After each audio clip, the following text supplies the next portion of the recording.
इस वक्त भारत G20 की अध्यक्षता कर रहा है और लगातार अनेकों राज्यों में कई तरह की सभाएं भी हो रही हैं। मुख्य आयोजन अभी दूर है, लेकिन उससे पहले चीन लगातार जो है ना कोई ऐसी बात कर देता है जिससे वो साफ तौर पर ये जाहिर कर रहा है कि कहीं ना कहीं चाइना भारत की बढ़ती ताकत को लेकर परेशान हो चुका है, क्योंकि भारत ही एकमात्र वो देश है जिसने चाइना का एशिया के अंदर बढ़ते प्रभाव पे कहीं ना कहीं विराम लगा के रखा हुआ है। भारत उसे रोके हुए है और इस वक्त भारत G20 की अध्यक्षता भी कर रहा है। और इसी बीच चाइना ने एक और पेच फंसा दिया, यानी कि समय समय पर चाइना के पेट में जो मरोड़ उठती है वो एक बार फिर से उठ गई है। चाहे मामला कश्मीर का हो, जब G20 का वहाँ पर सम्मेलन होना था, या मामला अरुणाचल का हो जहाँ पर G20 की बैठक भी होनी थी। दोनों ही जगह पर चीन ने जो है अपनी मौजूदगी दर्ज नहीं करवाई। और इस बार तो मुद्दा ऐसा उठाया है कि सबको हंसी आने लग जाती है। जी हाँ, जो आप मेरे स्क्रीन पे देख रहे हैं ना, यही मुद्दा है।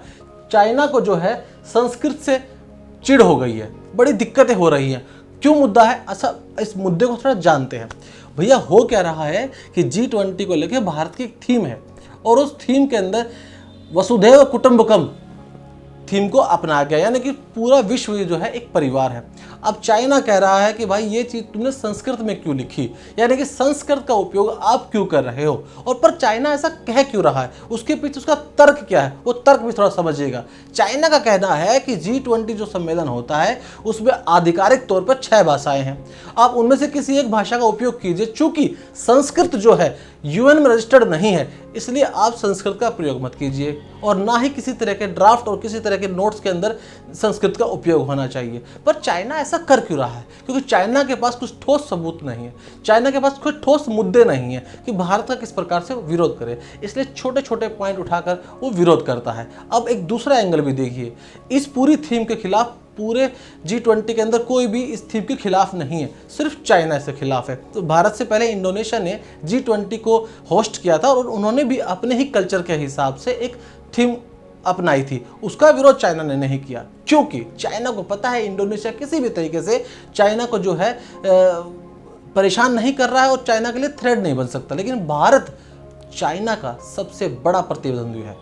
चाइना मान कर बैठा हुआ है कि अगर एशिया में कोई प्रतिद्वंदी उसका है तो वो है भारत, क्योंकि भारत ही एक ऐसा देश है जो चाइना के रोड एंड बेल्ट इनिशिएटिव के ऊपर लगातार अंकुश लगा रहा है, लगातार अपना स्टैंड लगा रहा है। और चाइना समय समय पर भारत के लिए परेशानी खड़ा करता रहा है, चाहे वो UN के अंदर स्थायी सदस्यता की बात हो या फिर आतंकवाद के मामले पर भारत के स्टैंड को रोकने की बात हो। तो ये सब चाइना जो है अपनी एक घृणित मानसिकता के तहत कार्य करता है। और चूंकि भारत सरकार का अभी तक इस पूरे मुद्दे पर कोई स्टैंड क्लियर नहीं आया है, कोई बयान नहीं आया है, तो देखना होगा कि भारत सरकार इस मुद्दे को किस प्रकार से देखती है। आपका क्या कहना है कि वसुधैव कुटुंबकम की जो थीम है, जो संस्कृत का उपयोग हुआ है, वो सही है या गलत? अपनी राय कमेंट बॉक्स में जरूर दीजिएगा। तो मिलते हैं हम अगली वीडियो में, तब तक के लिए बने रहिए मेरे साथ, यानी क्लिक इंडिया के साथ। धन्यवाद।